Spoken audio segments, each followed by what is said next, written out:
de ce que moi j'appelle le sommeil ou l'inconscience, ou en fait l'état de mort, en fait, presque, on pourrait dire, c'est un état latent, c'est presque l'état où on est sur le point de s'endormir aussi. C'est des mots semblables pour dire à peu près que on arrive à un point de non-retour, parce que oui, s'il y a naissance, il y a mort, et celui qui s'éveille, quelque part, il fait ce travail de se rapprocher de plus en plus de la fin de cette existence. Et là, il y a énormément d'illusions qui lui apparaissent, puisque, enfin, je dis il, mais c'est aussi ce qui s'est passé pour moi, c'est-à-dire qu'il y a une sorte de monde où il y a énormément de chimères, de choses très agréables à voir, mais qui sont que des occasions de se perdre. Ce moment-là, en fait, c'est du fait qu'on est dans un bien-être à ce moment-là. Moi, je suis vraiment dans un bien-être depuis que je connais cela. Bon, bien sûr, il y a toujours des choses qui me titillent de temps en temps, mais bon, bref, c'est pas ça le propos. Quand j'étais dans ce moment-là d'apaisement, de concentration, c'est-à-dire de pouvoir être toujours dans cet état-là sans pour autant me décentrer, que ce soit en action ou en inaction, quand j'arrivais dans la dernière phase de demeurer dans cet état-là, eh bien, je faisais le minimum d'efforts pour justement me rapprocher, en fait, du moment de la mort, en fait. Parce que le moment de la mort, c'est un moment qui est vraiment très tranquille, hein. C'est pourquoi, quand on médite, on s'entraîne quelque part à être au plus proche de la mort. Une fois qu'on arrive dans cet état-là, il y a effectivement la grande peur de la mort qui vient et qui, elle, peut vraiment prendre au niveau des tripes et qui peut véritablement faire vriller un certain nombre de personnes. C'est ce qui se passe, hein. Moi, dans ma vie, on m'a considéré comme malade mental parce que justement, à l'époque, j'avais pas encore maîtrisé cette peur de la mort que j'avais connue dans ma jeune enfance et dont, en méditation, j'ai petit à petit arrivé à dompter pour finalement être au plus proche de la mort sans en avoir peur. Et pour être au plus proche de la mort, comme ça le dit très bien, la mort, c'est un état où on bouge quasiment pas, hein. On est même limite amorphe. C'est pourquoi on dort chaque nuit, c'est pour justement se permettre un certain rééquilibre naturel du corps. Mais quand on médite, enfin c'est pas mais, c'est aussi en méditation, quand on médite, on est à essayer de reproduire cet état-là le plus proche possible, justement pour finalement s'éveiller. Mais s'il y a cette peur de la mort, c'est pas pour rien, c'est parce que si on s'éveille, ça veut dire qu'on ne va plus revenir dans ce monde. Donc on va plus pouvoir jouir de la vie, on va plus pouvoir expérimenter ce monde. Et en même temps, si on s'éveille, on va jouir tout le temps de la vie. C'est le paradoxe, hein, parce qu'effectivement, quand on met fin au chemin, ou fin à la vie, ou fin à la souffrance, en vérité on met fin à la souffrance, on met pas fin à la vie, on met fin à la souffrance, eh bien on revient au début du chemin. C'est pourquoi certains êtres éveillés, des fois, ou certains sages, on a l'impression que ce sont des enfants quand ils se manifestent, parce que justement, ils ont suffisamment expérimenté la méditation, et ils donnent l'impression qu'ils sont des enfants. Parce qu'en vérité, si on est un adulte aujourd'hui, par exemple, en vérité, on est encore aussi l'enfant qu'on a été. Et on est aussi le vieillard ou la personne qui sera à venir. En fait, on est tout à la fois sans être quelqu'un à la fois. Et ça, quand on s'éveille, pour arriver à cet état-là, effectivement, on rentre dans un état de latence. Et si on fournit un effort, eh bien, on s'agite trop. Et si on fournit pas d'effort du tout, on tombe dans l'inconscience. Et cet état-là, qui est Et, légèrement entre les deux, eh ben, c'est là où peut arriver l'éveil. et du coup, pour toi alors, c'est quoi pour toi le corps astral? Le corps astral. Ben, pour moi, c'est des personnes qui n'ont pas encore réalisé leur propre existence et dont il y en a une partie qui réside dans l'astral. En vérité, pour moi, il n'y a pas autre que les quatre corps du Bouddha. Déjà, c'est pas mal. Si on arrive aux quatre corps du Bouddha, ça veut dire qu'on a réalisé qu'on est un Bouddha.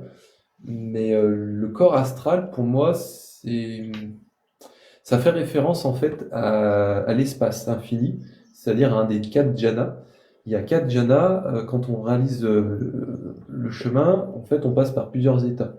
Il y a un état qui est, bon, on rentre alors en samadhi. Avant de rentrer en samadhi, on commence par shamatha, vipassana. Donc shamatha, c'est on apprend à se calmer. Une fois qu'on est suffisamment calme, on apprend à vipassana. Vipassana, c'est-à-dire observer les choses telles qu'elles sont. D'ailleurs, il y a certaines retraites qui portent le même nom, hein, les retraites méditation vipassana. Si vous voulez avancer sur le chemin, je vous invite à faire ce genre de méditation, de retraite. Et une fois que vous êtes dans vipassana, alors vous commencez à faire ce travail de déconstruction. D'abord au niveau du physique, puis après des sensations, puis puis après des perceptions, puis après du mental, puis après au niveau de la conscience. Une fois que vous arrivez à la conscience, il y a une partie qui retourne dans le monde, mais vous continuez dans des états, des sphères, des jhanas, qui sont en fait la continuité de ce monde à un niveau beaucoup plus subtil. Et là, vous rentrez dans un premier jhana qui est la conscience infinie. Donc là, vous avez l'impression d'avoir une claire connaissance de plein de choses, mais c'est pas la fin du chemin. Là, il y a énormément de gens qui n'y arrivent pas à ce niveau-là, hein. C'est pourquoi c'est très douloureux d'aller dans ces niveaux-là, et qui font une énorme préparation. Si je vous dis ça, c'est parce que j'observe aussi en même temps que ce que je vous dis, un certain nombre de phénomènes qui me traversent et qui me disent qu'il y a des êtres qui sont encore en souffrance à ce niveau-là. Et c'est pourquoi, justement, certaines choses, des fois, sont pas dévoilées par certains sages, parce que ça demande énormément de sagesse d'arriver dans ces niveaux-là. Mais bon, passons, admettons. Une fois qu'on passe la conscience infinie, on arrive à l'espace infini, c'est-à-dire une sorte de vastitude où on a une capacité d'action qui est à l'image de l'espace. Et on pourrait dire qu'à ce moment-là, ce serait le corps astral, pourrait-on dire. Parce que c'est quand même, d'un point de vue significatif, assez proche. Et c'est pas encore la fin du chemin. Là, il y a encore un problème, c'est qu'une fois qu'on est dans cet espace infini, à un moment donné, que cet espace infini vient à cesser. Alors on peut se dire c'est un infini, il va pas cesser. Bah si, il cesse parce qu'il y a le néant qui arrive. Le néant, lui, à ce moment-là, ça ressemble beaucoup à l'espace infini, mais là, il y a vraiment absolument rien. Il y a vraiment même pas cette idée de vastitude.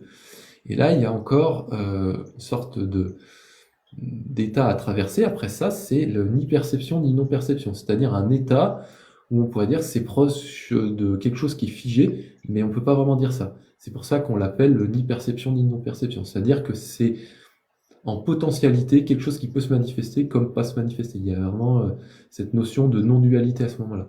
Et une fois qu'on a réalisé les 4 jhanas, eh bien on arrive justement à des hauts états de réalisation, et on peut effectivement aller encore plus loin. Mais là, ouais, déjà, on pourrait dire que par rapport au corps astral, oui, si on en est au niveau du corps astral, on pourrait dire qu'après, l'idée c'est d'observer le néant, c'est-à-dire de voir qu'il n'y a rien de plus, qu'il n'y a vraiment rien, à un moment donné, il n'y a rien du tout.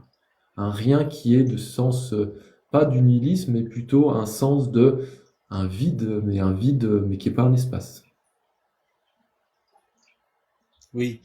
Du coup, toi, t'as avoisiné en fait quelle dimension?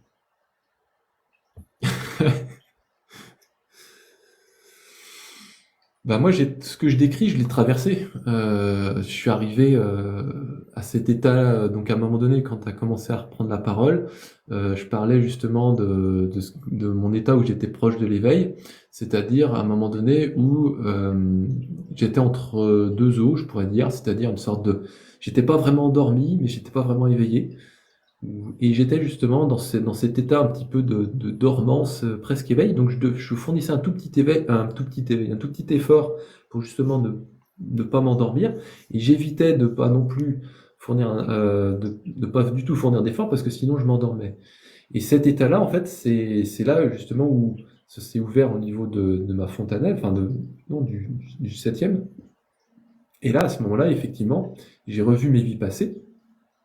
Je suis remonté, bah, j'ai vu que dans telle vie, j'ai été à tel endroit, avec telle personne, je faisais telle action, et que je finissais cette vie, que j'allais dans une autre vie, que je vivais avec telle personne, je faisais telle action, et ce, ainsi de suite, jusqu'à remonter toute mes vies.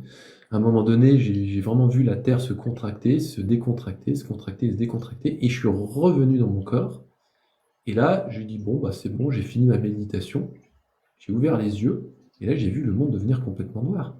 Ça a été très bizarre parce que le monde était figé à ce moment-là, et moi j'étais le seul à pouvoir bouger. Et là, c'est là où j'ai réalisé cette compréhension directe, je suis le Bouddha Maitreya, je me suis éveillé. Et bah, tout ce qui est venu ensuite, bah, je vous l'ai déjà raconté. Voilà.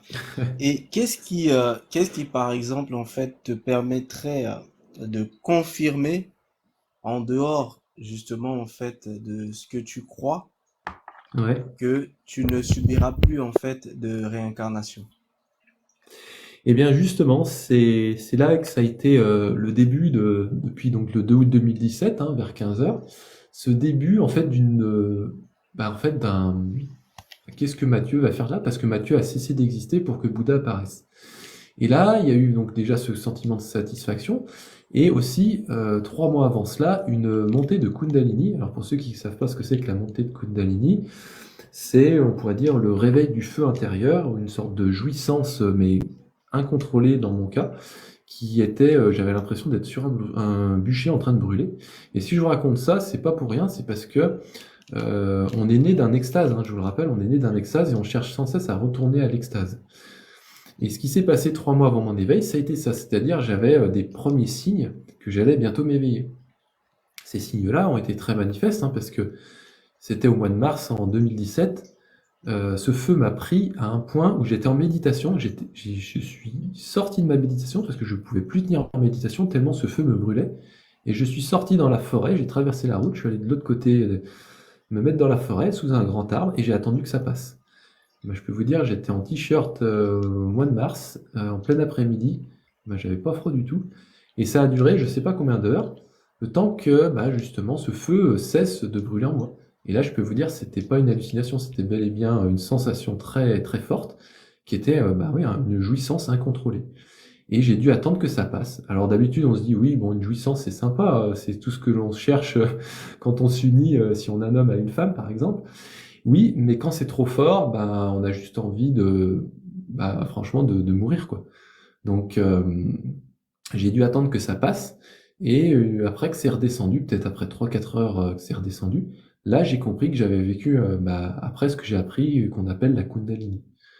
Et effectivement, après cet épisode-là, j'ai eu cette sensation de félicité qui commençait à s'installer en moi, un petit peu comme un hôte, en fait, si on veut, et qui était présente en moi et qui me ravissait, hein. D'ailleurs, elle me ravit toujours, ça fait 6 ans qu'elle est en moi. Alors, je peux vous dire que c'est comme si je portais un enfant, hein.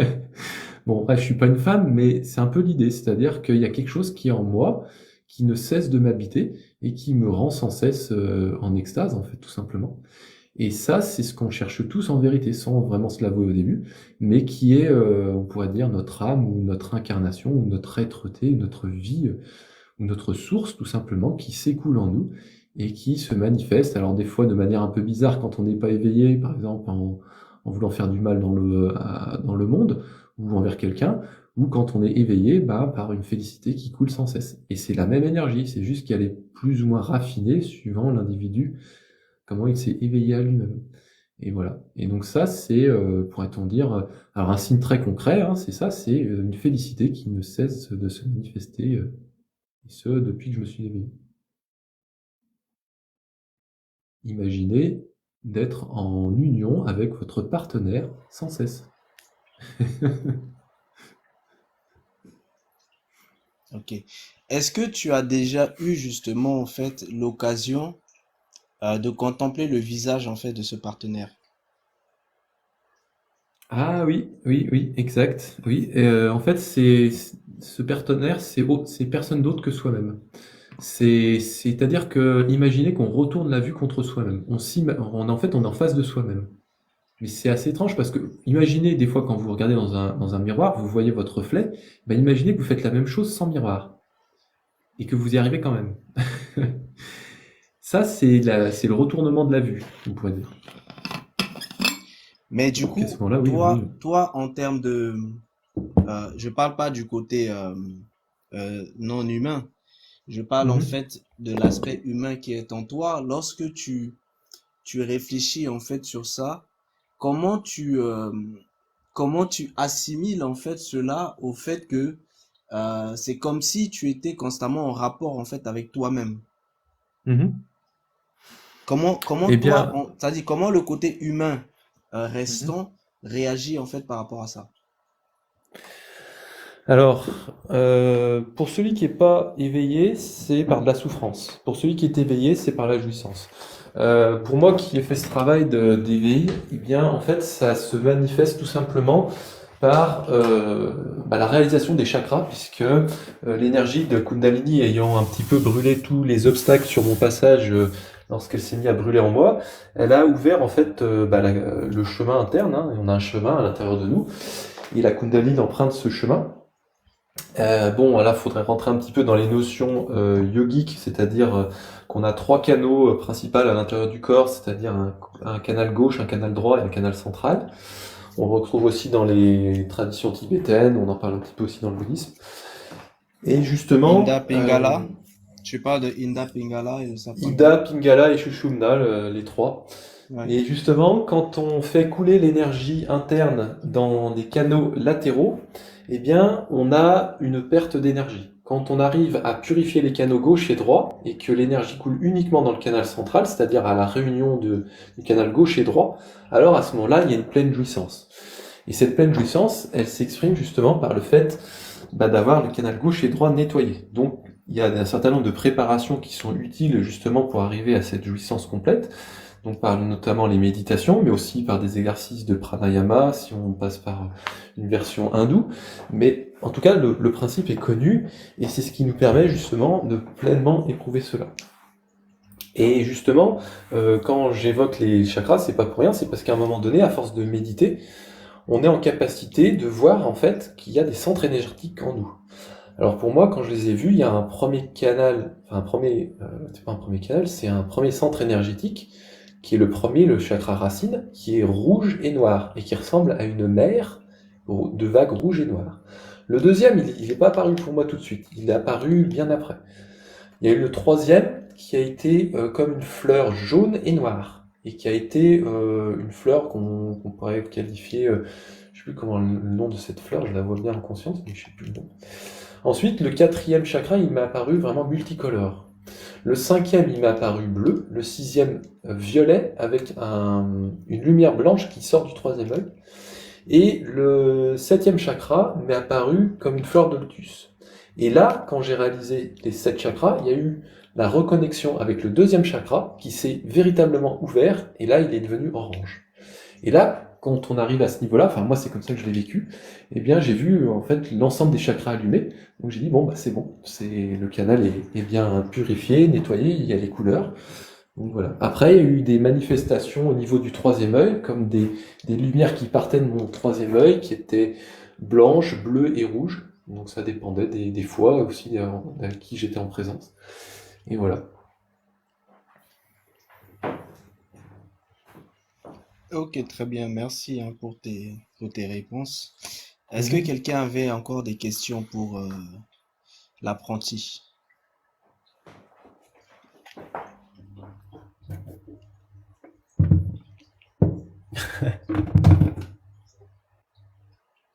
On, on t'a pas bien entendu au départ. Tu disais quoi, Kiki? Il nous parle de l'ikigai. Après, je sais pas si ça a un lien avec. Il l'a peut-être vécu au début de sa vie humaine, avant qu'il ne devienne. Enfin, je sais pas. Je veux bien qu'il me dise. Est-ce qu'il a vécu ça? Mais je crois que c'est à un petit level avant, enfin, quand il était humain. Et aussi, concrètement, qu'il me dise c'est comment il arrive à être et ne pas être. Il l'a expliqué, mais c'était un peu trop compliqué pour moi. Et parce que j'ai retenu un peu qu'il a parlé d'illusion. Mhm. Il utilisait aussi des fois les connaissances que selon l'ignorance des autres.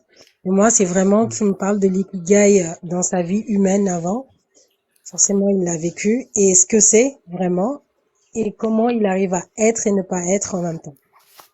Merci. Alors j'entends plusieurs choses. Alors j'entends, c'est Ikigai, on est d'accord? L'ikigai. Alors l'ikigai. Je vais la voir parce qu'elle est en train de me dire. Alors l'ikigai, c'est quelque chose qui m'est resté un petit peu, on va dire, dans cette incarnation, puisque pour ceux qui ne connaissent pas ce que c'est que l'ikigai, c'est, on pourrait dire, un art japonais qui consiste en fait On à... n'entend pas très bien, il y a du bruit derrière toi, l'apprenti. Alors, ça y est, la bouilloire se calme, c'est bon.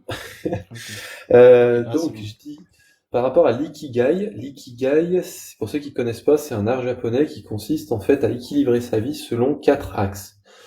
Ce pourquoi on est fait, ce pourquoi le monde a besoin, alors attendez, je ne les connais pas par cœur, mais l'idée c'est grosso modo 4 domaines dans lesquels on s'équilibre.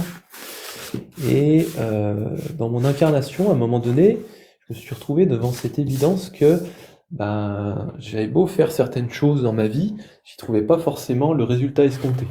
Comme par exemple, ben, à la base, j'étais informaticien et je me suis pas du tout épanoui dans l'informatique puisque j'étais en 3-8 et que je faisais des travaux qui n'avaient pas de sens si ce n'est de regarder des écrans d'ordinateur sans rien faire d'autre que ça. Donc j'ai bien vu que le travail physique en tant que tel n'avait pas vraiment de sens dans cette existence pour moi.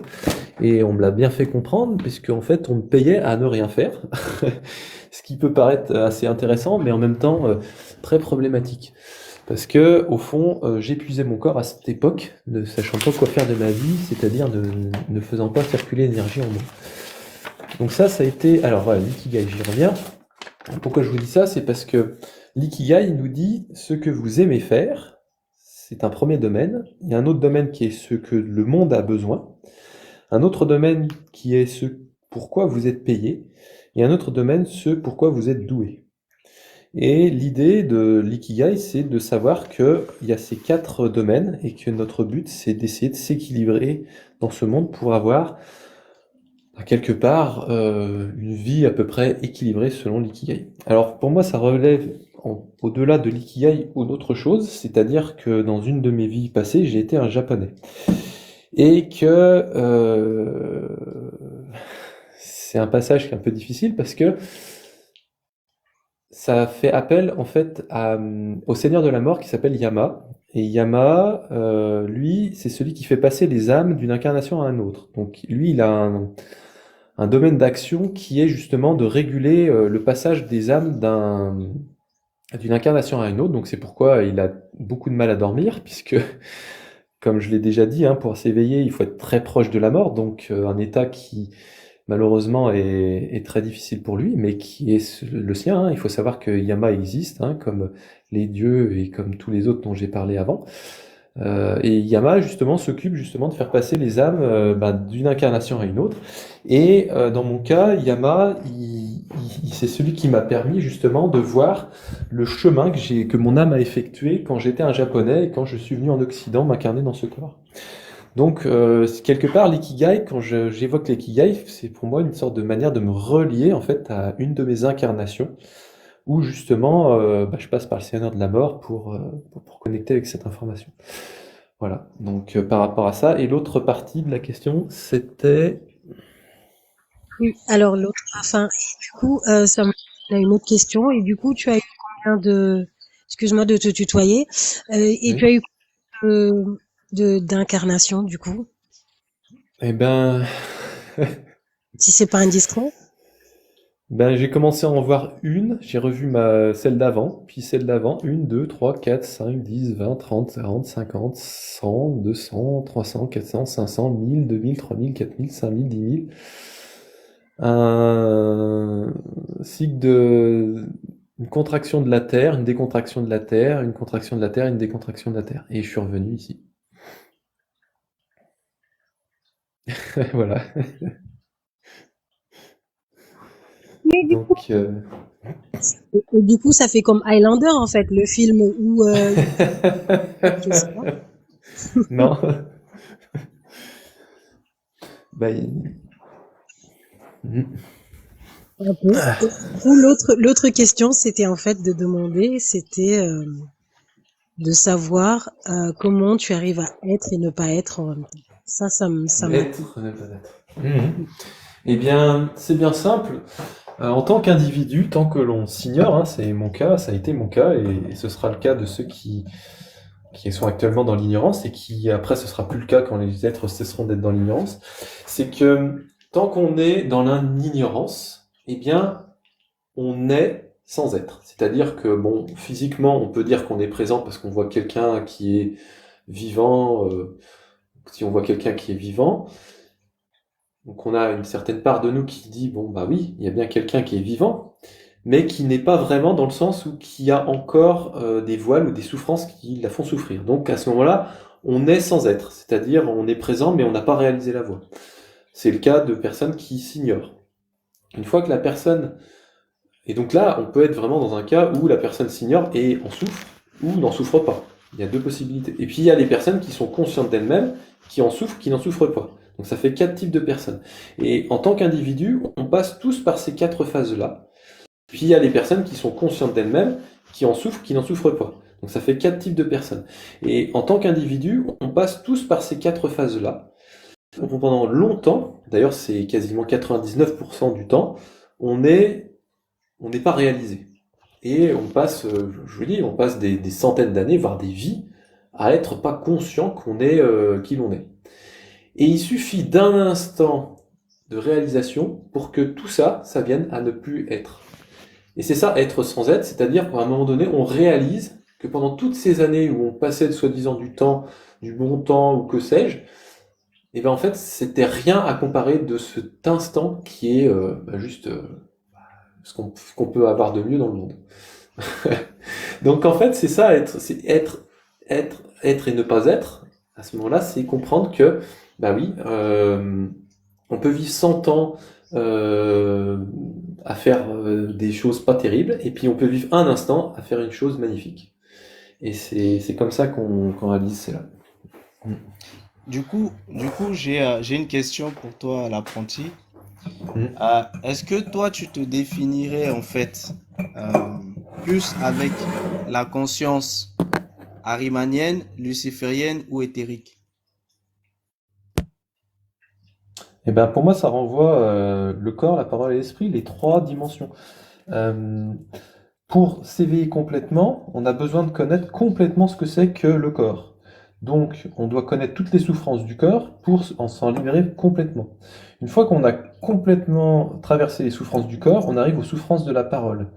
Et pareil, on abandonne toutes les souffrances de la parole pour, une fois qu'on les a bien comprises et qu'on les a abandonnées, eh bien, ne plus en souffrir. Et finalement, on arrive aux souffrances de l'esprit. Et c'est pareil, on en souffre, et tant que on n'a pas fini de réaliser ce que c'est que les souffrances de l'esprit, on reste dedans, et à un moment donné, à force d'en souffrir, on s'en libère. Et c'est ainsi que ces 3 niveaux, hein, le corps, la parole et l'esprit, ne sont plus entachés par notre êtreté, du fait de les avoir traversés, et dont elles peuvent continuer à être inhérentes en ce monde, en vertu de celui qui s'est réalisé, éveillé. Et lesquels représentent le corps, la parole et l'esprit pour toi?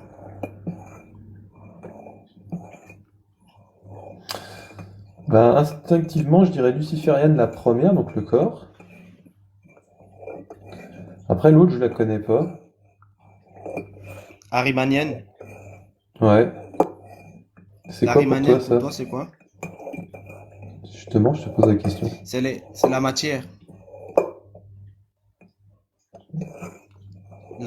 L'énergie de la matière en fait d'en bas. Arimanienne. Mhm. Et éthérique, c'est l'énergie vitale que les Égyptiens appelaient en fait Ankh.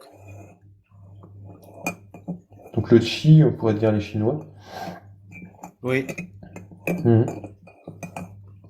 le Tao si tu veux. Mhm. Éthérique, c'est l'énergie du Tao, Donc pour toi, lesquels en fait représentent le corps et Donc luciférienne, ce serait quoi pour toi? non, pour savoir pour toi, parce que vu que toi, pour toi, en fait, le tout, c'est tu englobes en fait, parce que luciférienne, si tu veux, c'est les forces d'illusion, Mhm. c'est les puissances d'illusion. Donc, arimanienne, c'est les puissances de la matière, luciférienne, c'est les Mhm. puissances d'illusion, et éthérique, ce sont les puissances vitales. Pour toi, tu te définirais dans quel type de puissance? Et si pour toi c'est l'englobage des deux, enfin des trois, lesquels justement en Mhm. fait, quelle partie de ton être représente en fait différentes parties en fait de ces subdivisions et Mhm. lequel de ton être est du coup en fait prépondérant? Mhm. Bah, c'est un peu l'histoire d'une balance. Une balance, pour qu'elle soit équilibrée, il faut qu'il y ait suffisamment de poids à gauche, à droite, pour qu'elle montre l'équilibre.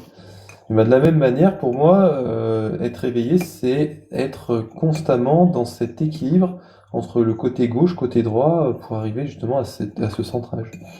Donc, en fait, pour moi, il n'y en a pas un qui prédomine, puisque s'il y en a un qui prédomine, ça signifie qu'en fait, c'est que les autres ont fait en sorte d'être aussi des prédominants, c'est-à-dire de maintenir l'équilibre.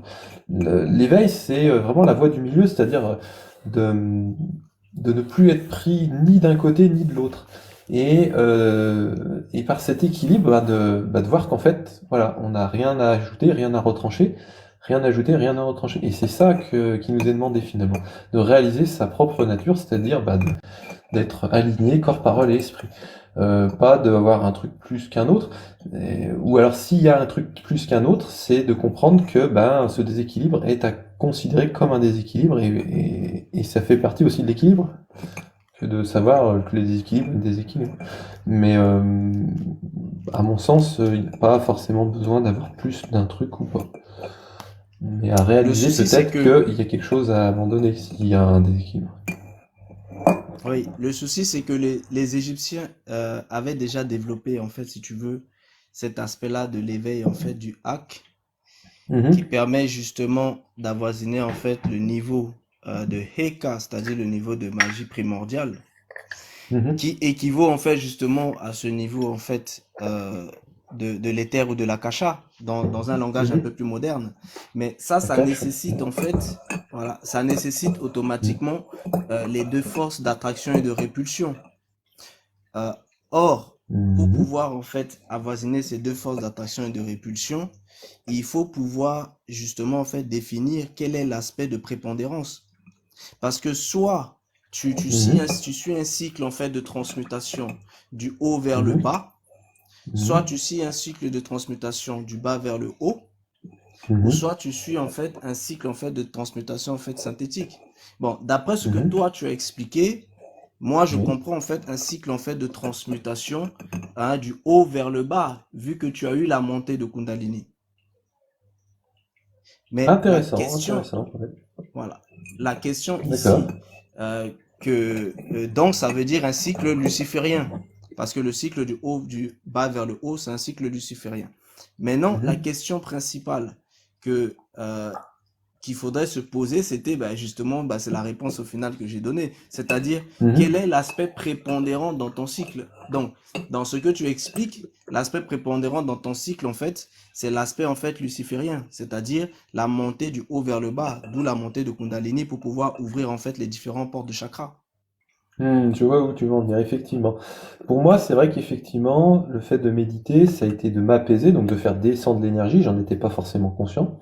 Ensuite, j'ai eu l'énergie montante de la Kundalini, et quelque part, il y a une sorte de déséquilibre qui existe justement pour que l'équilibre puisse exister. Sinon, il n'y aurait pas cette dualité.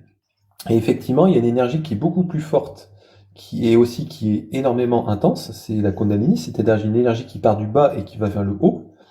Et l'énergie descendante, elle met beaucoup plus de temps. D'ailleurs, on peut le remarquer, ne serait-ce que dans un cycle beaucoup plus court. Quand un homme s'unit à une femme, ça dure quelques secondes. Et le temps que l'enfant se crée, ça met presque 9 mois. Donc vous imaginez bien que quand on a une montée de Kundalini, c'est assez instantané, même si ça a duré quand même quelques heures pour moi. La descente est aussi du même ordre que l'enfant qui doit naître, c'est-à-dire moi ça va mettre 7 ans à descendre. Donc là j'en suis dans ma 6e année, là j'arrive à ma 7e année cet été. En principe je vais arriver à la culmination normalement cet été. C'est pourquoi justement cette énergie qui est beaucoup plus lente par rapport à l'autre est exprès de cette nature pour justement bien rappeler qu'il y a une énergie qui elle, de l'autre côté, est bien fulgurante et forte. Donc voilà, mais à dire qu'il y en a une effectivement plus prépondérante l'une que l'autre, effectivement, sous cet angle de compréhension que j'ai maintenant, et aux vertus de ce que je sais aussi de moi, effectivement, il y a une énergie qui est très forte et rapide, c'est la Kundalini qui va du bas vers le haut, et l'énergie du haut qui met énormément de temps à descendre. D'ailleurs, c'est très compréhensible, on est beaucoup plus proche de la Terre que de l'univers. Mais bon, voilà, ça pourrait expliquer ceci par rapport à cela. Et effectivement, une fois que les deux énergies sont, on va dire, de même intensité, c'est-à-dire dans un espace et dans un temps, parce que effectivement, si l'énergie de Kundalini est très rapide à monter et très intense, l'autre énergie est beaucoup plus lente et met énormément de temps, du coup, eh bien, il y a cette union, en fait, de l'espace et du temps qui se fait au travers de l'être. Et une fois que l'être a connecté la partie euh, espace et temporel en lui, alors à ce moment-là, il y a une union complète et il ne sort plus de son extase. Ce qui fait qu'il peut rester en fait en demeure pendant longtemps à l'intérieur de ce corps et émaner et rayonner. Mais Ouais, j'aurais tendance à dire qu'il y a un cycle qui se fait en 7 ans. Et ça, malheureusement, enfin, on peut rien faire contre le temps, si ce n'est de patienter ou de demeurer dans cette félicité, ce qui n'est pas tout à fait désagréable quand on est dans cette position, et qui peut aussi des fois amener justement à un écueil pour certains pratiquants sur le chemin, qui est justement de vouloir atteindre cette extase et vouloir le renouveler. Ça, c'est un écueil sur le chemin, c'est que les pratiquants, à un moment donné, quand ils goûtent à cette félicité, ils ont qu'une envie, c'est retourner en méditation, voire s'enfermer des heures, des années dans leur grotte, à pas bouger, pour rester avec cette sensation. C'est effectivement le cas, hein, ils peuvent, mais s'ils génèrent cette envie plutôt qu'ils la laissent se manifester en eux, alors ils se heurtent en fait à leur propre désir, c'est-à-dire à vouloir ce qu'on appelle l'avidité, hein. Et l'avidité est un énorme poison pour eux à ce moment-là, puisqu'ils ont envie de quelque chose, alors que ce quelque chose n'a pas besoin d'être généré, il a juste besoin d'être observé. Mais ça peut être une souffrance très dure que d'observer cette félicité, parce qu'elle est tellement jouissive qu'elle peut des fois pousser l'individu à vraiment partir un peu en folie, hein, tellement c'est puissant. Donc, ce qui nous est demandé en tant que pratiquant à ce moment-là, c'est de demeurer dans ce bien-être, sans pour autant le forcer, ni l'alimenter. Et ça, seuls certains érudits, voire très sages, y arrivent en se maîtrisant, plus qu'en se maîtrisant, en demeurant dans ce bien-être, sans rien faire de spécial, si ce n'est d'être présent. Et du coup, avant d'entrer en fait dans la sphère du yoga et aussi dans la méditation, tu étais en fait dans quelle spiritualité avant? Ah, alors, au début, j'aurais tendance à dire le bouddhique et puis christique ensuite. Mais en fait, c'est dans l'autre sens après. Oui. En fait, dans mon cheminement, ce qui m'a amené à la spiritualité, c'est de m'intéresser à la vie de Bouddha Shakyamuni. Et ensuite, instinctivement, c'est la voix du Christ qui me revient sans cesse. Donc, un phénomène qui m'apparaît souvent, c'est que dans une église, j'ai énormément de mal à rester dans une église parce que je peux pas tenir en place et je fonds en larmes tellement je sais pas, il y a quelque chose qui se manifeste dans certaines églises notamment et qui me montre que je peux pas rester enfermé dans un lieu parce que l'énergie, elle est présente partout en fait. Elle est souvent canalisée dans les églises parce que justement, on fait référence à un personnage qui a été très bien connu à une époque. Et justement, les manifestations que j'ai eues de l'énergie, elles m'ont très bien montré que c'est dehors que je m'exprime le mieux. Voilà. Et est-ce que quand tu étais justement en fait dans l'église, par rapport aux sensations, c'est-à-dire tu te remémores, est-ce que tu te Mhm. souviens justement de cette énergie de Kundalini que tu avais ressentie dans l'église? Alors dans l'église, c'était pas une sensation de Kundalini, c'est plutôt pleurer de joie, qui était plus l'énergie qui était présente à ce moment-là. Faut dire, Oui, tout j'étais à dans une fait, cet église aspect de où choix, il y a... de joie. Ouais, l'amour de Dieu, hein. Mais le problème avec l'amour de Dieu, c'est que, en fait, il y a effectivement le fait de se dédier à une cause qui est juste magnifique, hein, aimer Dieu. Mais il y a un peu aussi l'illusion de croire que cette personne ou ce personnage est quelque chose qui nous serait en dehors de soi, inaccessible, etc. Ce qui pourrait être vrai dans le sens où on considère le non-soi. Ce qu'on connaît très bien dans le bouddhisme. Le non-soi, c'est vraiment En, cette notion de en détachement fait, à une individualité. ce que je veux dire, Et c'est dont que Dieu aide beaucoup. est-ce que maintenant, quand tu fais en fait une rétrospective, est-ce que Mhm. tu arrives à réaliser en fait que c'était aussi l'énergie en fait de la Kundalini qui était là? Est-ce que en te faisant la rétrospective, tu arrives à capter en fait la signature énergétique de l'énergie à l'époque? Ouais, c'est un petit peu effectivement comme une sorte de dragon enroulé sur lui-même et qui a qu'une envie, c'est de sortir de cette église, vraiment, ouais, ouais. Bien. Et Vous avez tous entendu? Oui, oui, on a entendu, hein, t'inquiète. mais Voilà. Moi, j'ai l'idée du beaucoup dragon, aimé. c'est qu'après, le dragon, il va dans le stupa, quoi, faut préciser. Ah, C'est ça. ah. Voilà. C'est bon. Oui, en fait, en observant J'en ce ai qu'il fini voit. pour mes questions. Ah, En tout cas, magnifique. aujourd'hui, c'est un autre jour. Mais bon, Mhm. c'est une bonne chose, tout ça. Ah, Stéphane, tu n'as pas entendu? Stéphane n'a pas entendu l'apprenti. Est-ce que tu peux répéter, s'il te plaît? Les vieux et les jeunes. Euh, Eh bien, en fait, à un moment donné, il y a la réalisation que l'esprit, en fait, pourrait-on dire, se manifeste, mais la manifestation de l'esprit se fait dans le sans forme. C'est imaginer, en fait, un dragon qui va dans un stupa. Voilà. C'est vraiment la manifestation qu'on peut voir de l'âme et de l'esprit et de l'âme. Voilà.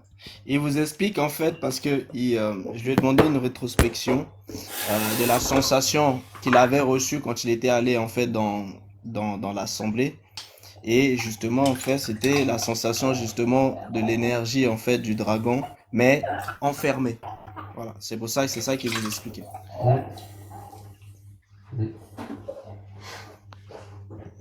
C'est cette énergie-là qui est dans les assemblées. Le dragon enfermé.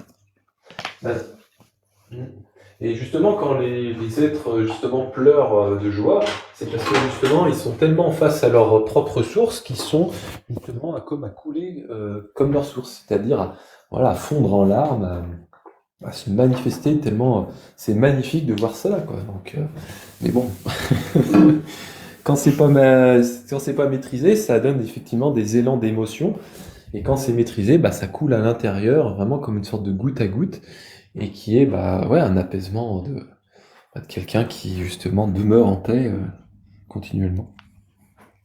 Voilà. Pour ceux qui savent pas, en fait, euh, il avait parlé tout à l'heure, en fait, de Yama. Si vous voulez, Yama, c'est un petit peu ce qu'en Afrique, les gens vont appeler Osiris. Voilà. Pour faire un petit peu une synchronisation pour que vous compreniez un petit peu, en fait. En Égypte, Osiris. Du coup, réveil, je n'ai pas compris la partie de la terre qui se contracte et puis qui se décontracte là. Est-ce qu'il y a moyen de m'expliquer un peu ça?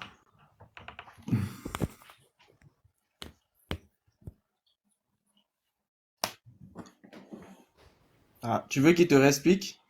La Terre qui se contracte et qui se décontracte? Mhm. Bon, est-ce que il est disposé pour réexpliquer? C'est là, m'entendez ceci, je vais parler.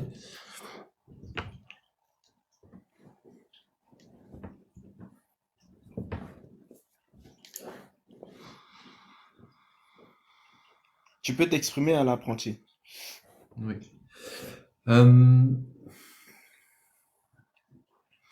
La Terre qui se contracte, qui se décontracte, qui se contracte et qui se décontracte, c'est une manière, à un moment donné, d'arriver à, qu'en tant qu'individu, on s'est incarné, donc on a pris une existence, et on a commencé un cycle.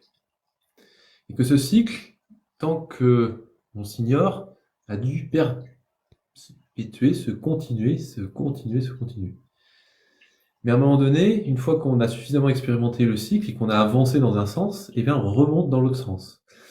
Comme si on remonte à l'origine. Parce que on voit bien qu'il ne peut pas y avoir à un moment donné de début. S'il y a un début, c'est parce qu'il y a de la souffrance. Or, si on souffre, c'est parce qu'on est attaché à la souffrance. Donc en tant qu'individu, on passe toute notre vie à voir quelque chose dont on est associé et dont on ne cesse de lutter contre soi-même jusqu'à un moment donné, on en est tellement las qu'on arrête cette bataille et qu'on se réalise. C'est-à-dire qu'on voit qu'en fait on n'est jamais né et qu'on ne mourira jamais. On n'est jamais né, qu'on n'est jamais mort.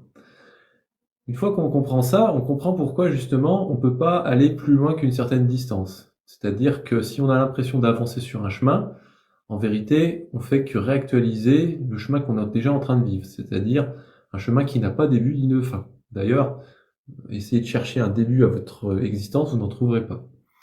Et c'est ça qu'en fait, ce qui se passe quand on a fait cesser les souffrances au bout d'un moment, on réalise qu'on n'a plus rien à accomplir de spécial dans cette vie, puisqu'on arrête de s'illusionner, on ne rencontre plus la souffrance, ne rencontrons plus de souffrance, on remonte à une vie passée qui nous a amené à nous incarner dans cette vie-ci.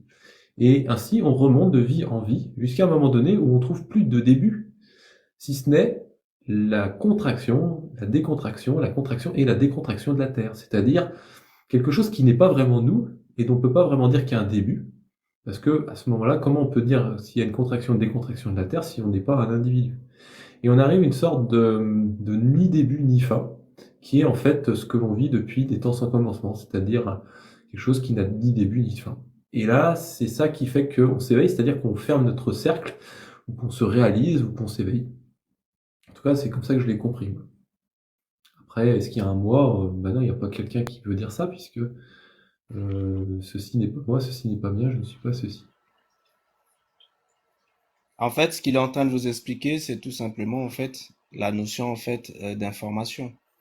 Quand l'information en fait remonte en fait au plus haut niveau, il n'est plus en fait dans la notion d'être ou de non-être. Il est dans une phase en fait qui se situe en fait à l'entre-deux, ni naître ni non-être. C'est ça l'information. Et c'est pour ça que c'est quand l'information est cherchée en énergie qui devient en fait une conscience. Donc l'état en fait remonté, c'est l'état en fait d'information, donc ni naître ni non-être. C'est ça qu'il est en train de vous expliquer tout simplement.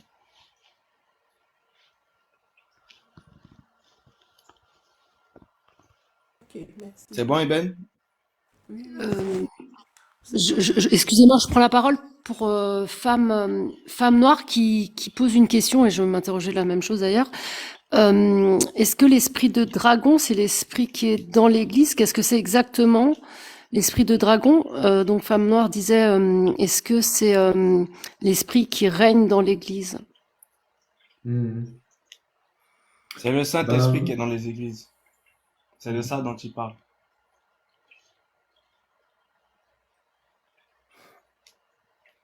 c'est-à-dire qu'il y a effectivement une présence en fonction de celui qui vit cela.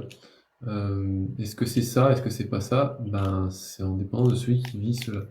Mais dire que c'est quelque chose de spécifique,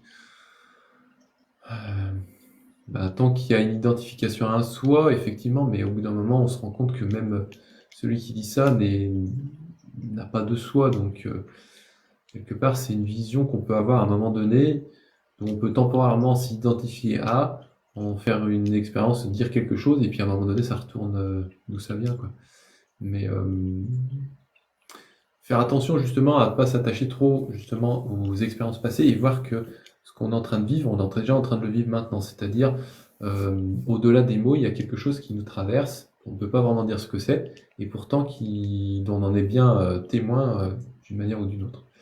Et c'est ça qui est plus important au-delà de l'expérience, par exemple, personnelle que je peux raconter, ou de la compréhension qu'on peut en avoir aussi à certains moments, et dont, bien sûr, que ce soit l'un ou l'autre, en vérité, on est en train de vivre ce que c'est que ça, quoi. Donc il n'y a pas de problème à expliquer certaines choses, à parler de certaines choses, mais n'oublions pas que derrière tout cela, il y a ou au-delà de ça, il y a notre véritable être-té. Voilà. En fait, ce qu'il est en train de vous expliquer, bon, il n'est pas revenu hein, sur la réponse que je t'ai dit en fait à Moragapé. C'est que quand il est arrivé en fait dans l'assemblée, il a ressenti bien sûr hein, une signature énergétique. Et cette signature énergétique, en fait, je lui demandais en fait de retourner en fait en arrière, mais en termes de conscience, pour se souvenir en fait de la signature. Et effectivement, il s'est souvenu en fait de cette signature, c'est-à-dire c'était bel et bien une signature similaire en fait à celle justement en fait du dragon, mais du dragon enfermé. Donc, euh, en gros, c'est ce que dans les églises les gens appellent le Saint-Esprit, que lui en fait il vient de vous définir par rapport à la signature énergétique qu'il a reçue. Maintenant là, ce qu'il est en train d'expliquer, c'est un autre aspect, c'est-à-dire c'est l'aspect de lorsque vous vous regardez par exemple dans un miroir et qu'au final, ce que vous regardez n'est pas vous. Mais quand vous êtes conscient que c'est pas vous, vous ne pouvez pas dire que c'est vous. Donc, c'est à la fois vous, parce que vous vous regardez, vous vous positionnez en face, mais en même temps, ce n'est pas vous, Parce que l'être qui est là en face, ce n'est pas vous. Et vous qui êtes en face de cet être, vous non plus, vous n'êtes pas vous. Donc, à partir du moment où vous vous retrouvez, en fait, dans ces deux positions, est-ce que vous êtes ce que vous êtes ou vous ne l'êtes pas? Et pour que vous compreniez ça, vous êtes obligé de retourner, en fait, dans la notion, en fait, d'information. Parce que l'information, il est information. Mais est-ce qu'il devrait-il se définir en tant que matière ou en tant que lumière ou en tant qu'énergie? Mais en réalité, il n'est ni matière, ni lumière, ni énergie. Et il est à la fois matière, à la fois lumière, à la fois énergie. Parce qu'il est l'information. Mhm. C'est ce qu'il essaie de vous expliquer, en fait. Ok, d'accord. Alors là, si vous n'avez pas compris les choses que je vous ai expliquées en physique quantique, là, vous ne pouvez pas comprendre. Voilà, je vous dis déjà direct. Non, mais oui, ça, en tout cas, on a bien compris. Enfin, moi, j'ai compris. Merci beaucoup, l'apprenti. Merci. Moi, je vais vous Mhm. laisser. Les tâches, je dois aller dormir. Voilà.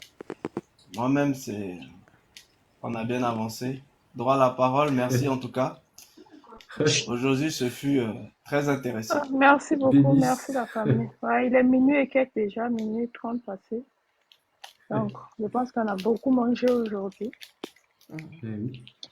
On continuera vendredi sur le karma toujours à 20h30 comme d'habitude. Eh oui. Donc voilà, Ah. voilà la Il y a famille. Wiz qui a dit nous sommes des cabris morts. Oui, est-ce qu'un cabri mort peut-il mourir encore? La Donc fan de la mort, oui. vendredi la famille. Excusez-moi, j'ai juste un petit truc à dire. Est-ce que l'apprenti, tu peux t'abonner à moi? J'explique pourquoi. Parce que moi, je ne peux Oui. plus m'abonner. Je suis quelqu'un qui m'intéresse tellement à tellement de gens. J'ai abonné à 10 000 personnes. Donc, Aïe, aïe, aïe. je vais supprimer une personne ou deux pour pouvoir m'abonner à toi. Mais j'ai peur de pas me souvenir. Donc, est-ce que tu peux t'abonner à moi? Voilà. Je sais pas comment on fait Juste ça. pour que je puisse te retrouver après. Après, si tu veux me lâcher, c'est pas un Ah, souci. D'accord? Tu cliques sur la tu page. cliques sur elle. Voilà. Oui, vas-y, droit à la Ouais. parole. Tu cliques Sur sur elle et puis retour. voilà, plus comme tu as fait Ah, sur il moi dit avant cas de suivi. monter sur le live là. C'est ça. Autrement, j'ai une toute Ok. dernière question pour l'apprenti, c'est de savoir est-ce que tu es Mhm. heureux avec tout ce que tu nous as expliqué? Est-ce que tu as un sentiment de paix profonde? Est-ce que tout va bien? Eh ben, voilà. Bon, plus sérieusement, enfin, je peux pas être plus sérieux qu'être heureux, donc. Mais non, mais euh,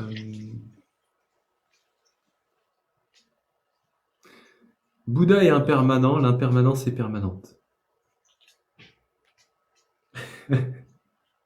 Voilà, Sujet à thèse. Merci. voilà. L'apprenti, tu pouvais répondre simplement non, que de donner les mots de tête. Compliquer les choses Des encore. boules caisses? Tu Tu veux es des boules heureux ou caisses? tu n'es pas heureux? Oui ou non? Waouh! Comme Bouddha est parti à gauche, parti à droite. Ouais, Bon repos. la voie du milieu. L'apprenti, bon repos. Mais il a répondu parce que vous lui demandez s'il est heureux Mais ou s'il qui n'est est pas Dieu? heureux. Ben, il est à la fois heureux et pas heureux. Donc, vous voulez qu'il vous réponde quoi? Oui, puisqu'il est à la fois, il n'est pas à la fois. C'est vrai. Voilà, il est dans un état d'être et de non-être. Donc, De non-être. la question en soi, en fait, n'a pas réellement de réponse Aïe, aïe, aïe. dans son Ouais. cas de figure. C'est ça même. D'accord. En tout cas, bon repos, l'apprenti. Hein. J'ai entendu que tu bois quand même de quelque chose de chaud. Je pense que ça va te sentir quelque chose comme si tu es. Mhm. Ah oui. Oh oui, oh oui. Tu as quand même bu quelque chose de chaud. Donc, Telle donc la phrase lui va rivière bien, dont être ou ne pas monte au cours être. d'eau. Mhm. Ok. That's a question. That's the question, vraiment.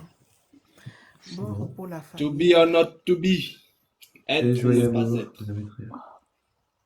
C'est même ça là. Ok. Mais ça, on va voir ça, être ou ne pas être, quand on va parler de l'essence. D'accord. Voilà. Allez, Ok. reposez-vous bien, la famille. Merci Ok. beaucoup. Merci Merci Charlotte. beaucoup, Ruben. Merci à vous. L'apprenti, on a beaucoup appris, hein. Merci beaucoup d'être Mhm. passé. Merci à elle, ouais. Et Ok. essaye de passer souvent. Le vendredi aussi. C'est une invitation. Oui, vendredi, il Non, faut non, non, venir. non. Ok, Vendredi ok. aussi, on fait des lives, Mhm. mardi, vendredi Bienveillant. à 20h30. Donc, on a beaucoup appris. Mhm. Merci. Ok, merci, merci, Bon merci. repos à tout le monde. Merci à la famille. À Ouais, bientôt. merci. Ok, merci C'était beaucoup, nouvelle. Amour, patience. Merci à toi aussi. C'est Merci beau. beaucoup, la famille, pour le partage, pour Ouais, les cadeaux, le tapotage, pour c'est... votre temps. Ouais. Donc, merci encore. Et puis, comme d'habitude, hein, si vous voulez réécouter le live, ça sera sur YouTube, les Reines Esther. Pour les personnes qui viennent Mhm. d'arriver, vous pouvez aller en fait sur la chaîne YouTube des Reines Esther pour écouter les lives. Mhm. Voilà. Mais je ne mettrai pas ça en ligne demain, mais sûrement au plus tard dimanche, ça sera en ligne. Donc, merci beaucoup à tout le monde. Merci encore la famille. Et on se dit à vendredi. Pour les autres qui sont dans les groupes, on peut continuer là-bas. Hein. On pose nos questions là-bas. Les questions croustillantes là, on peut continuer ça là-bas. Merci à Donc tous, reposez-vous voilà. bien, merci aux participants. Et à vendredi tout le monde. Oui, à vendredi. Bye. Ouais, on appelle ça en fait les cas pratiques. Voilà, vous avez eu des cas pratiques aujourd'hui. Allez, reposez-vous bien, à vendredi. Merci, à vendredi.